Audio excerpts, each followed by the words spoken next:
नमस्कार। जब कुछ सुधरने को तैयार नहीं होता तो हमारे यहाँ कहा जाता है कि अब ये लगता नहीं है, ऐसे मानेंगे।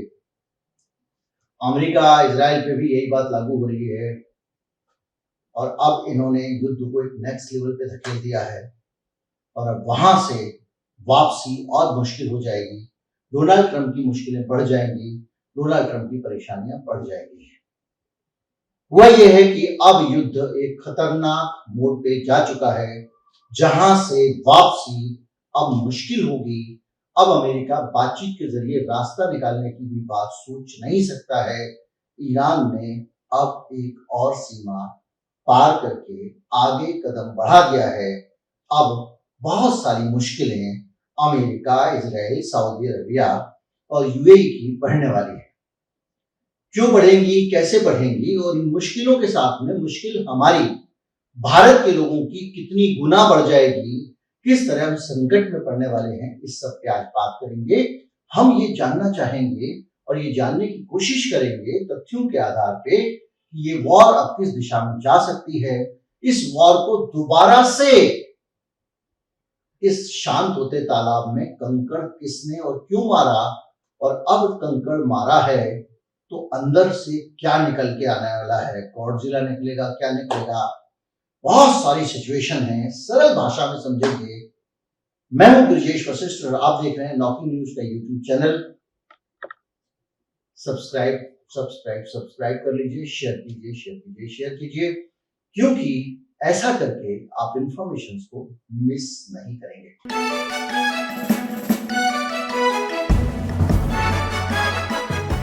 कल की बात है, डोनाल्ड ट्रंप ने सुबह सुबह ऐलान किया, देखो भाई ऐसा है कि ईरान वाले अच्छे तरीके से व्यवहार कर रहे हैं और सब अच्छा रिस्पांस दे रहे हैं। अब मैं जो है 6 अप्रैल तक हार्मुज को खुलवाने वाले अपने मिलिट्री ऑपरेशन को रोक दे रहा हूं। आपको पता है कि वो किस तरह से पीछे पीछे तैयारी कर रहा है, सैनिकों को उतारने की तैयारी कर रहा है, सब कुछ आपको पता है, नियमित देखते तो पता ही होगा। अब ये कह के डोनाल्ड ट्रंप जैसे ही पीछे हटा, मैंने आपको बताया था डोनाल्ड ट्रंप जैसे ही कुछ शांति की बात करने लगता है, जैसे ही उसको लगता है जान छुड़ाओ कहां संकट में पड़े हो, वैसे ही कुछ एलिमेंट सक्रिय हो जाते हैं, उसकी जान के पीछे पड़ जाते हैं।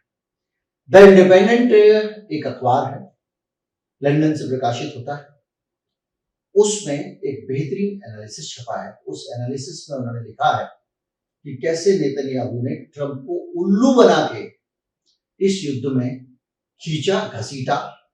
ट्रंप और अमेरिका इस बात से नाराज है कि ये आप हमको बोल के लाए थे कि 2 चमाट मारोगे और मकान खाली हो जाएगा, या मकान के अंदर जो गोली चल रही है बताओ हम क्या करें। समझ रहे हैं, सीन ऐसा वाला है। एक आदमी बोला आप तो बड़े लंबे तगड़े पहलवान हो, आप जाओगे बाहर खड़े हो, मकान खाली कर, तुरंत जो मकान खाली हो जाएगा, आप चलो हमारा मकान खाली कराओ। अब क्या हो रहा है कि जैसे ही उन्होंने कहा मकान खाली करो, उसने अंदर से गोलियां चलानी शुरू कर दी, पत्थर फेंकने शुरू कर दिए और दरवाजा खोल के बाहर आ गया। दरादन जो मकान खाली कराने के लिए गया था उसको चपाट मार दिया, है ना, समझ रहे हैं। अब इनको लग रहा है ये पहलवान जो बुला के डोनाल्ड ट्रंप बोला, अरे मैं कहां फंस गया यार, तो कई दिन तक झगड़ा चलेगा इससे, तो कहां रट्टे में आ गया। बोला ना, डोनाल्ड ट्रंप बोला मैं जा रहा हूं, अब मैं समझौता करके बातचीत कर रहा हूँ, ये कर रहा हूँ, वो कर रहा हूँ, ऊटपटांग शर्तें, इनमें से 4 वो मानेगा, 4 नहीं मानेगा, इस टाइप की रख के अपना डोनाल्ड ट्रंप निकलने के चक्कर में। अब वो जिसके मकान में तो हमला करने गए थे, जो रहता है वहां पे, वो कह रहा है भाई साहब मेरे घर पे कब्जा करने मत आना है, खाली नहीं कब्जा कर रहा हूं और मेरे से कोई बातचीत नहीं हो रही, मैं तुमसे बात नहीं कर रहा हूं पहलवान से।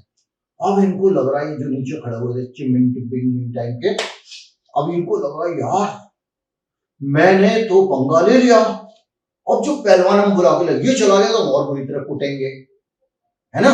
तो हमको कूटना ना पड़े इस बात की टेंशन में सऊदी अरब है, इस बात की टेंशन में यूएई है और उसमें इजराइल है। जैसे ही ट्रंप ने प्रस्ताव रखा, शाम नहीं हुई है, यूएई ने कह दिया भाई साहब आप वापस मत जाना, इस बार इसको शैतान को खत्म करके ही जाना, वरना ये हमको मौत मारेगा। उधर सऊदी भी कह रहा है अब वापस मत जाना। पहले ये खबर आ रही थी कि सऊदी पीछे से ट्रंप को कह रहा आप हटना मत, हमको बहुत मारेगा। अब सऊदी का ऊपर में बयान आ गया है। इजराइल दूसरा तरीका अपना रहा है, इसराइल को लग रहा है कि भाई ये तो चला ही जाएगा, ये खुद ही टेंशन में है, इसका तमाम सारा खर्चा हो चुका है और अब ये चला जाएगा। 30 अरब डॉलर जो है वो खर्च कर चुका है और अमेरिका की कांग्रेस में इसको लेकर वहां के जो कांग्रेसमैन है बहुत सारे सवाल उठा रहे हैं और कह रहे हैं कि ये 200 अरब डॉलर मांग रहा है, यानी इतने पैसे से तो हम पूरे अमेरिका के बच्चों की फ्री एजुकेशन कर देंगे, ये कर देंगे, वो कर देंगे, बेघरों को घर दे देंगे और ये वहां इसराइल पर खर्चा कर रहा है। इसमें भी बात चल रहा है, एक बयान सुन लीजिए, उसके बाद आगे बढ़ते हैं, आगे बातचीत करते हैं। Yesterday, it was reported that Trump will send 3,000 more soldiers to the Middle East. Today, he announced that he's sending 1,000 paratroopers there. And it certainly appears that he is gearing up to have American boots on the ground for a senseless and dangerous war that Congress never authorized, that the American people do not want, and that will waste hundreds of billions of dollars of taxpayer money and skyrocket costs for Americans right here at home, all the while killing innocent civilians in Iran, in Lebanon, and displacing millions of people across the Middle East. This is not an excursion. It's not a little journey. This is a war that completely undermines America's stability and ability to lead the world towards peace. We have already spent $30 billion on this war. That's enough to end homelessness in America or to provide free school lunches to all American children. And Trump is asking for another $200 billion. There are so many things that can go towards, including, by the way, we could cancel all medical debt for 100 million Americans in the United States with that $200 billion. We could provide free school lunches for all kids in America for almost 2 decades. And we could fund nutrition assistance for 42 million Americans. There are real needs right here at home. But Trump is recklessly taking us to war, risking the lives of our troops, choking off the world's energy supply, and killing civilians in poorly planned, untargeted attacks. We've seen over and over again from our past history around the world that forever wars and ill-fated regime change efforts do not work, and that bombs are simply not the answer. तो Trump की दुविधा ये है, public उसके खिलाफ है और यहां तक नॉट अ किंग वाले वो जो नहीं है डोनाल्ड ट्रम्प के खिलाफ कि तुम महाराजा नहीं हो, सम्राट नहीं हो, कहीं के नौकर और डेमोक्रेसी है, वाले प्रोटेस्ट शुरू हो गए अमेरिका में। अब वो फंसा हुआ है, मतलब अमेरिकी वहां से खींच रहे पकड़ के, वापस आओ, तुम्हारा वहां कोई काम नहीं है, तुम क्यों लड़ाई झगड़ा करने चलेगा उसके घर पे। घर वाले पिताजी, माताजी, भाई बहन, पत्नी कह रहे हैं तुम वहां क्या कर रहे हो, घर चलो।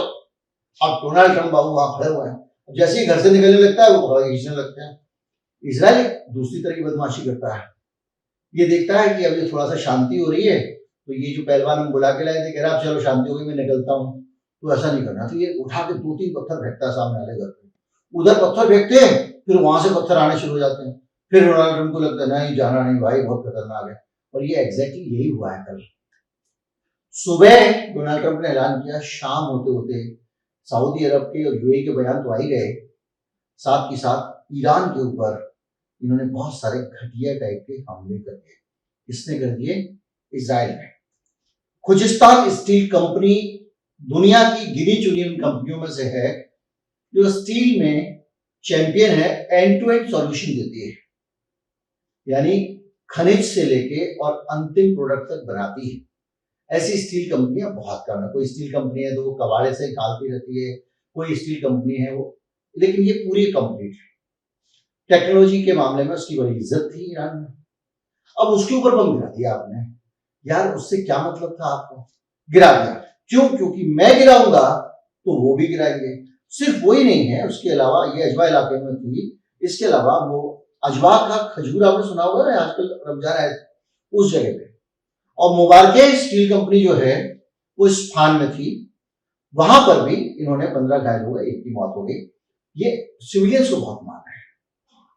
इजराइल और अमेरिका आम लोगों को बम बहुत गिरा रहे। खैर, और ये इसके साथ साथ एक पावर प्लांट भी जो है डैमेज कर दिया, जो बिजली देता था, पानी देता था। मैं आपको बता चुका हूं कि पावर प्लांट को डैमेज करने से इजराइल को ज्यादा डिस्टर्ब, माफ कीजिए, ईरान को ज्यादा डिस्टर्ब नहीं कर सकते।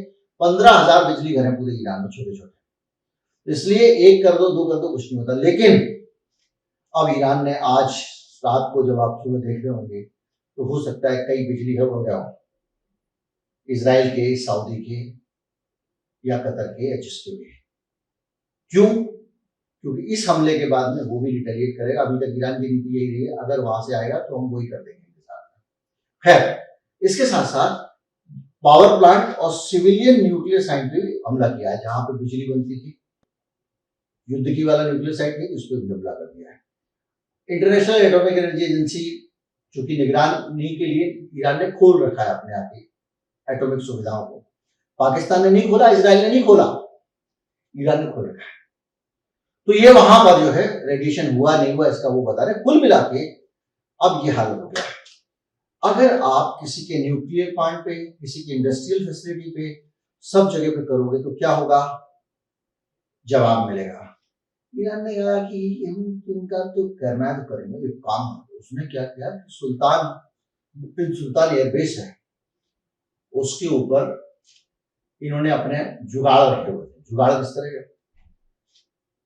आपको पता, सारे राडार टूट टाट गया अमेरिका के। अब इसके बाद में सर्विलांस की दिक्कत है। तो क्या करता है, ये जो अवाक्स विमान होते हैं, टोही विमान, उनको ले आता है, उनके ऊपर लगा होता है राडार। आपने देखा वो ऐसे करके लगा रहता है। बालूशाही का शेप समझ लो, सबसे बढ़िया हो गया रसमलाई के शेप का जो होता है ऊपर। अगर हवाई जहाज के ऊपर रसमलाई लगी हुई है, थोड़ी पोली हुई सी कचौड़ी लगी हुई है ऐसे मान लो, तो समझ लो कि वो जो है वो टोही विमान है, वो ऊपर राडार होता है। ये वो लाके खड़े कर लिए थे ना, जिनके जरिए ये ईरान की मिसाइल पकड़ते रहते थे, इनके सारे तो उड़ गए। और उसके साथ में खड़े हुए थे 10-15 विमान और कुछ, ये कहते हैं इसको, जो हवाई जहाज पेट्रोल पंप होता है ना, उड़न पेट्रोल पंप, ऐसा हवाई जहाज में उड़ता हुआ पेट्रोल जा रहा है। उधर से एक लड़ाकू विमान दिया अमेरिका का, इधर से एक निकलेगा पाइप, इधर से निकलेगा पाइप, जोड़ेगा, उसमें पेट्रोल भर जाएगा। वो तो जो भरने वाले पेट्रोल पंप, इसके ऊपर जो है ना एयरबेस पे हमला किया और एक साथ धड़ धड़ा। आप स्क्रीन पे देखिए विजुअल, किस तरह से उड़ाया है। मतलब 8-10 तो उड़ ही गए उसके। अब वो कह रहे कम हुए। इसके अलावा 10 से ज्यादा अमेरिकी सैनिक घायल होने की बात अमेरिका स्वीकार रहा है, पश्चिमी मीडिया स्वीकार रहा है। ईरान के जो सोर्सेज हैं वो ये कह रहे हैं कि 200 मार दिया, कोई कह रहा है 100 मार दिए। अब युद्ध में सब बढ़ा चढ़ा के बोलते हैं, सब घटाते हैं, इसलिए हमको नहीं पता, लेकिन कुल मिला के अमेरिकी सैनिकों के सर पे आफत गिरी है और बहुत सारे विमान उसके उड़ गए हैं। छोटी बात नहीं। इसके साथ साथ लेबनान की तरफ से भी हिजबुल्लाह के हमले तेज हो गए हैं और वहां घुसना बंद हो गया। तो क्या हुआ ये कि तुमने अच्छे भले में जाके शेर को जगा दिया। अब शेर कर रहा है हमला और तुम भाग रहे हो। ये एग्जैक्टली हो रहा है इस वक्त ईरान के साथ में, और ये एग्जैक्टली हो रहा है इस वक्त अमेरिका के साथ में। और अब सऊदी अरब और यूएई इसकी चपेट में आ गए। तो होने क्या वाला है? होने वाला ये है कि अब जो बमिंग होगी, क्योंकि उसने उसको बोल दिया है कि हम आपके पावर हाउस उड़ाएंगे, तो जो सिचुएशन आ रही है उसके हिसाब से अगर ईरान चाहे तो गिनती के पावर हाउस उड़ाने भर से वो अंधकार में डुबो देगा इनको सबको। सऊदी अरब के जो पावर हाउस है समुद्र के किनारे कहां पे किस जगह लगे उसको पता है, और उसके कहां न्यूक्लियर पावर स्टेशन सब पता है, सब कुछ पता है उसको, और वो बदले कर सकते क्योंकि इनके पास में ऊपर से एयर डिफेंस कुछ है नहीं बराबर। लेकिन वो चीजों को अभी नहीं करना चाहता। लेकिन ये जो भी हो रहा है, सानू की हम भारतीयों को क्या है, लेकिन अब जो हुआ है वो हम भारतीयों के लिए सबसे खतरनाक है। खतरनाक ये है कि हमारे पास में माल आने के 2 समुद्री रास्ते हैं। एक तो ये वाला माल आने के और भेजने के लिए मोटे मोटे। अब वो जापान तो हमारा माल जाता नहीं है, सिंगापुर तो जाता नहीं है, कुछ जाता हो तो जाता होगा, है ना। हमारा माल कहाँ जाता है? हमारा माल जाता है अरब देशों में, अमेरिका में, ब्रिटेन वगैरह, जहां पे भारतीय बसे हुए हैं, क्योंकि खाने पीने का सामान यहाँ से जाता है, और जो चीजें हम एक्सपोर्ट करते हैं, जेम ज्वेलरी वगैरह, वो जाती है। तो रास्ते 2 ही हैं मेनली जिनसे हमारे को माल जाता है और तेल आता है, या बाकी चीजें जो आती हैं दूसरे देशों से, अमेरिका से आयात करते हैं। डोनाल्ड ट्रंप ने कनपट्टी रख के इन्होंने कहा हुजूर भेजो, हम कर लेंगे आपसे आयात। उस तरह की सारी चीजें 2 रास्तों से आती हैं।